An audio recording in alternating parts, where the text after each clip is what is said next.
On va parler du sujet qui secoue la twittosphère.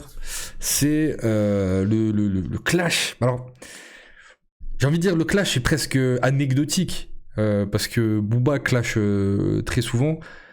Et là où ça aurait pu rester... attends, on se met une petite musique, non ? Je disais là où ça pourrait rester un clash de Booba comme parmi tant d'autres, j'ai l'impression que ça a cristallisé un espèce de truc un peu mauvaise ambiance qu'il y a dans le rap depuis longtemps et qui s'est cristallisé à l'instant là entre ce qu'a dit Booba et ce qu'a dit Serran avec une balle perdue pour quelqu'un qui personnellement je pense y est pour rien, c'est Mehdi Maizi. Par rapport à son choix d'avoir invité Serran dans le code chez Apple Music. Alors, j'aimerais bien savoir votre avis. À la base, j'avais proposé à Andy et Coco de venir pour en discuter. Et ils m'ont dit non. Voilà, c'est des potes de merde. Non, parce qu'ils sont occupés, mais ils pouvaient pas. Donc du coup, je me suis dit, c'est intéressant qu'on en discute ensemble. Parce que vraiment, j'ai l'impression que ça cristallise de fou malade ce qui se passe un peu dans le rap, la séparation du public, des publics distincts. Merci, Kabil de merde. Merci pour le sub, frérot. Mais Mehdi, il en a ciblé... Mehdi, il l'a en cible depuis longtemps. Oui, c'est pas la première fois qu'il l'a en cible, Mehdi. Serran, c'est gaze, mais la plug ou la DMV, tu peux mettre un peu de contexte pour ceux qui n'ont pas sur Twitter. Ah oui, ok, pardon, effectivement, Yogourt. C'est vrai que des fois, quand t'es sur Twitter, t'as l'impression que la vie c'est Twitter, mais effectivement, il y a des gens qui n'ont pas Twitter, ils sont absolument pas au courant. Le contexte, en fait, c'est très simple, c'est juste, du coup, Serran, qui est un rappeur, disons, assez particulier musicalement, et qui l'est depuis bien longtemps. Moi personnellement, c'est pas ce que j'écoute, mais je capte sa vibe.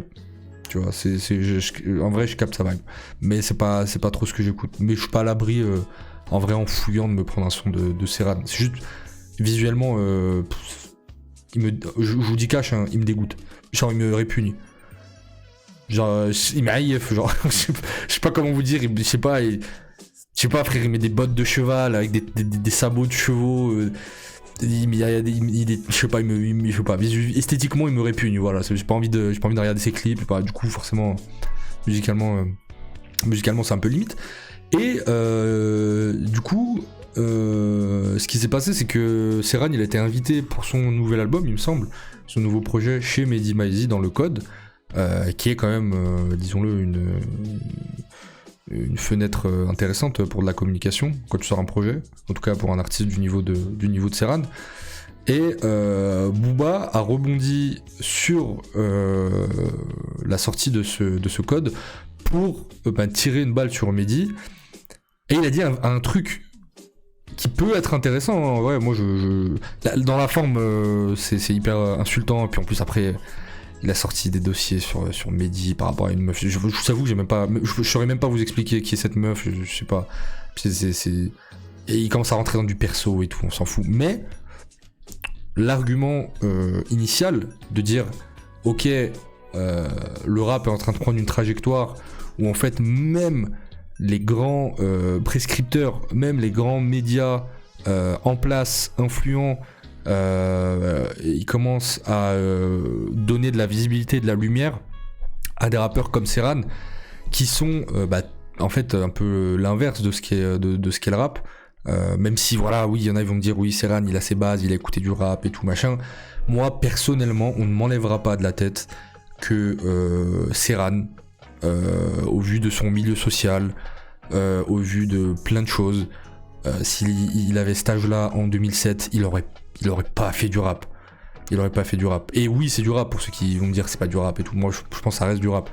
Mais il aurait pas fait du rap. Donc je comprends un peu l'espèce de frustration. Désolé, je pars dans un monologue et après je reviens sur vous le chat. Hein, mais je comprends cette espèce de frustration. En fait, je comprends les deux parce que j'ai l'impression que quand on parle de gentrification, ça crée beaucoup de malaise d'un côté comme de l'autre. Parce qu'il y a d'un côté, Mehdi Maizi, il peut rien. Je le dis et je le confirme et je l'affirme. Aujourd'hui, c'est ce qu'on appelle le rap de bobo, le rap mainstream, Le rap mainstream, le rap de Bobo, le rap de Blanc, si vous voulez, le rap de Yankee. Peu importe. Ce qu'on écoute nous, par exemple, sur la chaîne. Voilà, moi je suis pas blanc, j'écoute ça. C'est essentialiser le public que dire ça, mais c'est pour utiliser des termes pour que vous me compreniez. Et du coup, j'ai le sentiment quand même que la créativité, que le cassage de code, il vient quand même plus ou moins de là. Et évidemment, c'est pas que des rappeurs blancs, des Prince Wally, Infinite, on vient d'écouter son freestyle. À la base, Infinite, il était chez Seth Gecko, et avant Seth Gecko, il était dans un délire très rue, très machin. Et après, il s'est caviardisé avec Alpha One, avec Don Dada, avec les grunts et les machins, il allait vers un public. Donc j'ai l'impression qu'il y a quand même cette recherche chez ce qu'on appelle le rap bobo, d'une créativité assez particulière. La French Touch des années 90, c'était ça quoi. C'est des mecs qui écoutent Daft Punk, des trucs comme ça, ils sont en mode wow. Mais en fait, quand t'es branché, tu captes. Voilà, j'ai l'impression que c'est quand même du rap de gens branchés en fait, plus que du rap de blanc ou de noir ou de rue ou de machin. C'est juste t'es branché ou t'es pas branché. Makala, faut être branché. Et quand je dis chez Bran, c'est genre faut avoir faut avoir un bagage musical quand même pour capter, je pense, perso. Là où ce qu'on appelle le rap de rue, en fait, il veut obligatoirement être mainstream et du coup il se parfois parodie lui-même ou il se caricature lui-même. La figure du rap mainstream qui vient d'arriver, c'est Werenoi. Je pense pas que dans 5 ans ou dans 8 ans, les gens se souviendront encore de Werenoi, quoi. Donc il y a ce truc aussi. Et en même temps, de l'autre côté, pour conclure, pour finir mon développement, et après je dis ce que vous me dites dans le chat. Ça se trouve, vous êtes en train de m'insulter de tous les noms dans le chat, je suis pas en train de le regarder. Et en même temps, bah en fait, je comprends aussi le malaise qui peut provenir d'acteurs de la culture hip-hop, de la culture rap. Encore une fois, blanc ou pas blanc, hein, c'est pas une couleur, je pense que c'est pas une question de couleur de peau.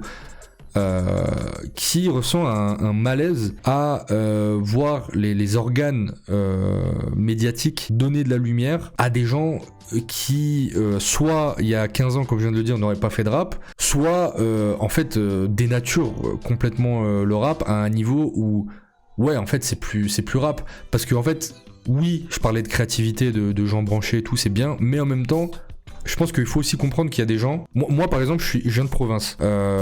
J'ai pas grandi dans des. Je sais pas si je l'ai peut-être jamais dit. Hein, j'ai grandi à la frontière suisse.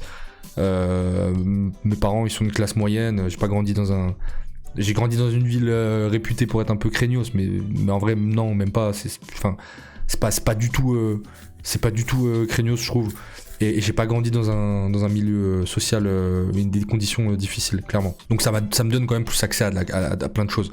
Et ça, j'en suis conscient. Maintenant, je capte que pour des acteurs du hip-hop, pour des rappeurs ou autres, bah en fait, le rap, c'est quand même quelque chose qui a compté au-delà de la musique, parce que ça portait les voix de minorités sur qui on mettait pas de la lumière, parce que ça permettait de dire des choses qu'on n'entendait pas dans les médias, parce que ça permettait, sans rentrer dans un truc de genre le rap c'est social. Moi je suis pas d'accord avec ça. Le rap c'est pas automatiquement social et revendicatif, clairement.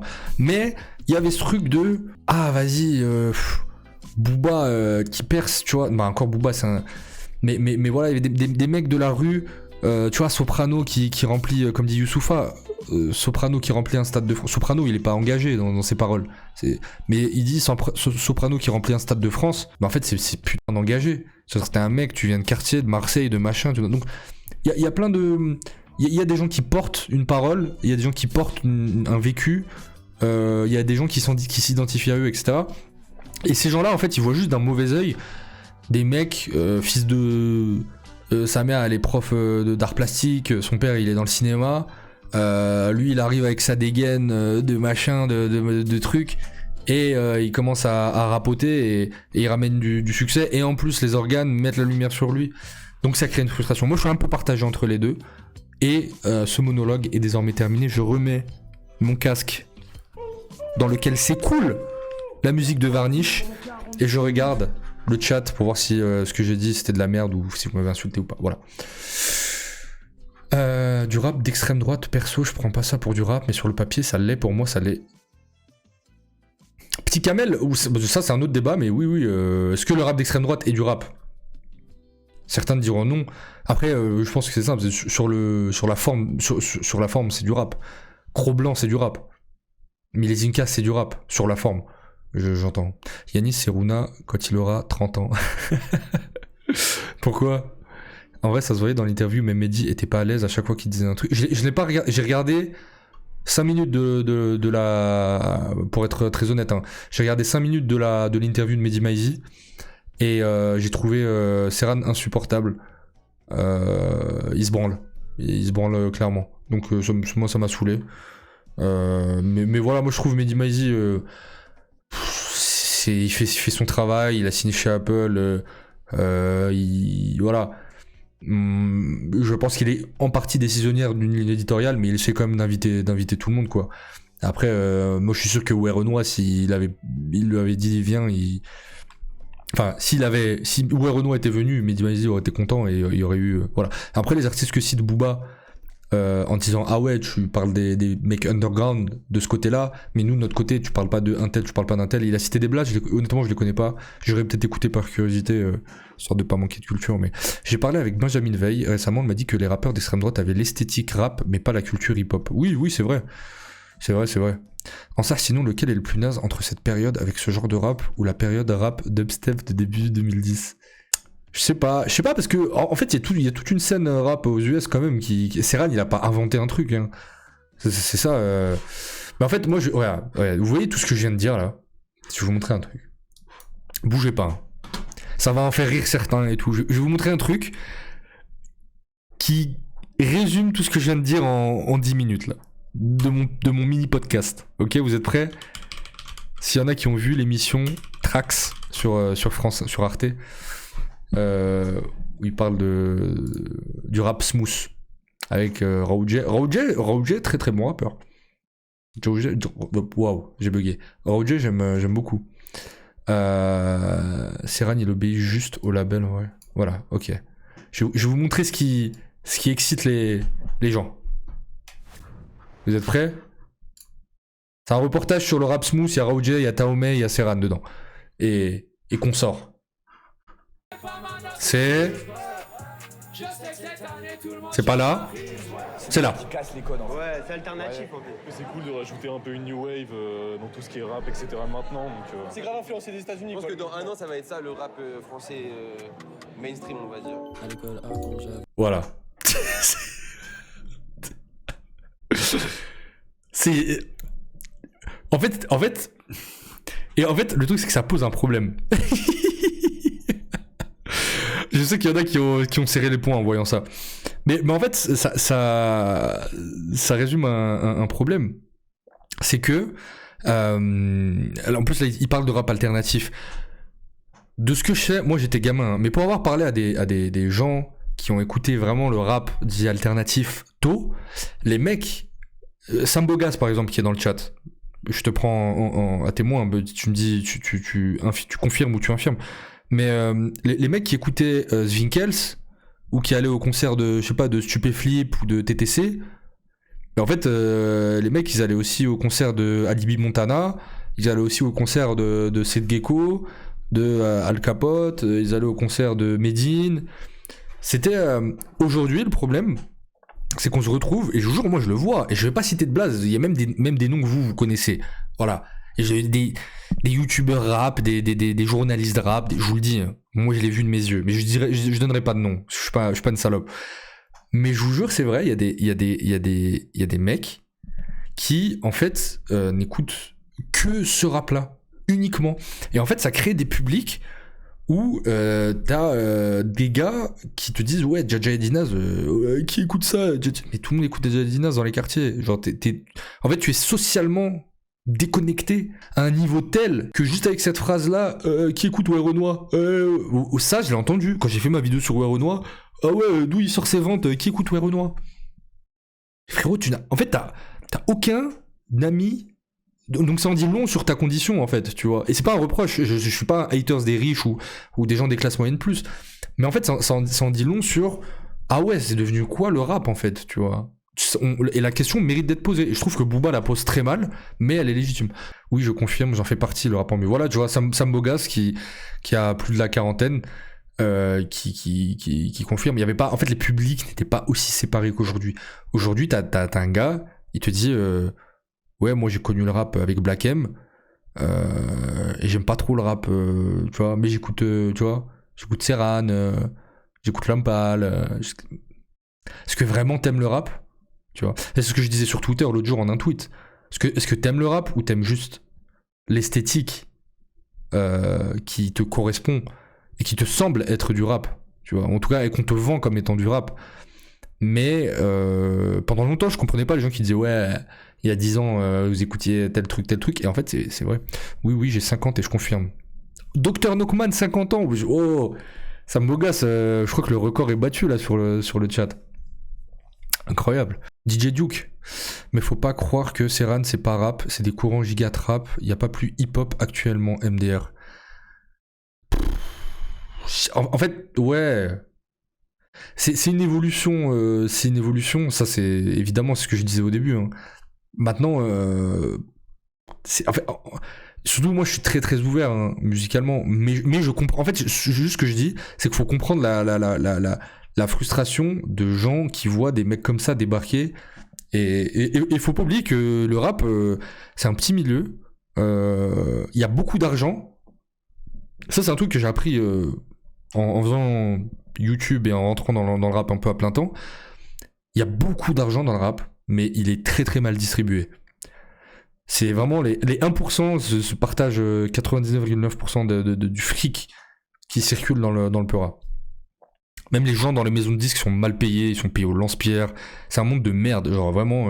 Moi, je me suis toujours dit, au début, quand j'ai commencé un peu à marcher sur YouTube, je m'étais toujours dit, YouTube, vas-y, c'est un tremplin, si je peux après rentrer dans une maison de disques. Aujourd'hui, je pisse froidement sur les maisons de disques, parce que la plupart, c'est des merdes. Ils payent trop mal, ils profitent totalement en disant, genre, oui, mais...